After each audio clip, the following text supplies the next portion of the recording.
Halo rekan Devi. Nah, ini ada yang tahu nggak dengan sayur yang satu ini dia masuk jenis polong-polongan atau ada yang sebut dengan sebutan terung kecil ya, terung mini.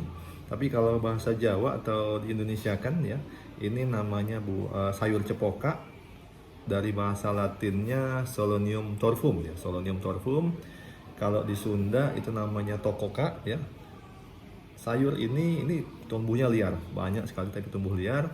Kalau di mall ini jarang kita temuin jualnya. Kemudian jenis sayuran ini selain liar, cirinya buahnya kecil-kecil, terong kecil-kecil. Kemudian dengan tekstur pohonnya ini berduri. Banyak sekali manfaatnya dari segi kesehatan. Yang pertama ini sebagai antioksidan tinggi. Ada yang digunakan untuk obat diare, untuk obat sembelit.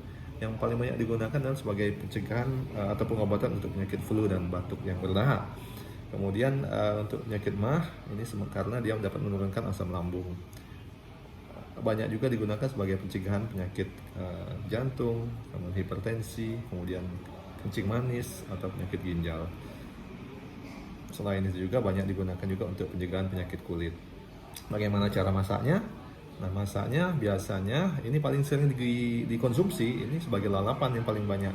Tetapi bisa juga dikonsumsi banyakkan di Indonesia ini dijadiin campuran bahan sambal tumis, atau ada juga yang dijadiin campuran sayuran santan. Mari jaga kesehatan, sayangi usia kita. Sampai jumpa di video selanjutnya. Ini selain liar, cirinya buahnya kecil-kecil, terong kecil-kecil. Kemudian dengan tekstur pohonnya ini berduri. Banyak sekali manfaatnya dari segi kesehatan. Yang pertama ini sebagai antioksidan tinggi. Ada yang digunakan untuk obat diare, untuk obat sembelit. Yang paling banyak digunakan adalah sebagai pencegahan atau pengobatan untuk penyakit flu dan batuk yang berdahak. Kemudian untuk penyakit MAH ini karena dia dapat menurunkan asam lambung.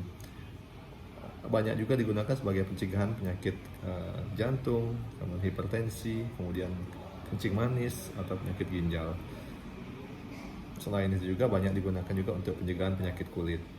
Bagaimana cara masaknya? Nah, masaknya biasanya ini paling sering dikonsumsi ini sebagai lalapan yang paling banyak.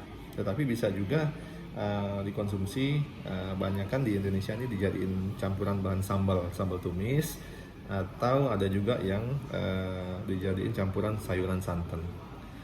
Mari jaga kesehatan, sayangi usia kita. Sampai jumpa di video selanjutnya.